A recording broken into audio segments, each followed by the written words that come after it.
Hello everyone. So the next few tools, three actually, they're the blur, sharpen, and smudge tool. I categorize in the same group, so I'm just gonna have one tutorial for all of them.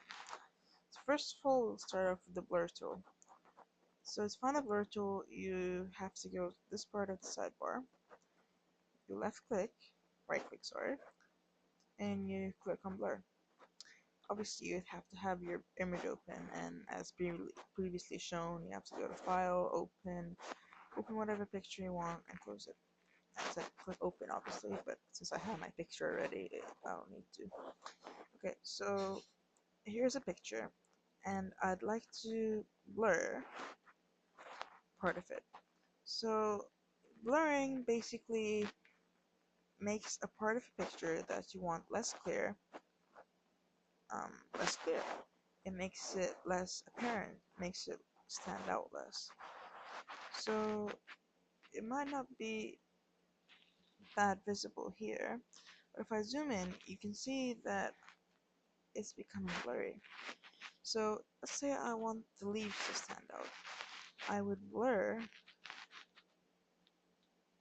the sweets and leave the leaves.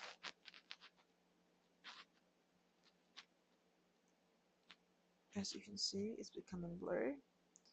And this can be of good use if you want to blend stuff together, or if you want an edge to look less sharp, or depending on whatever you want to do, you just use the blur tool to blur edges, an image, or whatever. Okay, so next we have the Sharpen tool. It's in the same box as well, so you right click and you have the Sharpen tool. Click it. The Sharpen tool makes certain details more apparent. So if you want an edge to be more visible or to stand out from the rest of the picture, or if you wanted to have somewhat of a 3D effect, you just use the Sharpen tool.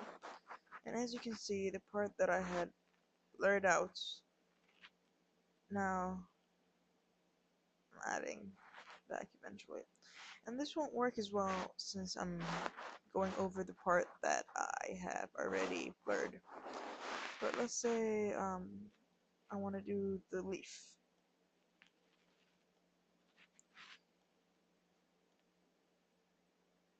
I'm using the blur tool on the edges of the leaf, and it gives it a 3D effect.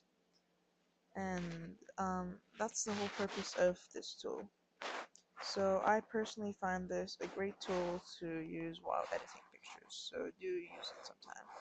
I want to make this more sharp. But do remember that if you overuse a tool, like in this case, if I'm using the sharp tool way too much, you'll be ruining the picture. But there's always a Control Z, so that's alright.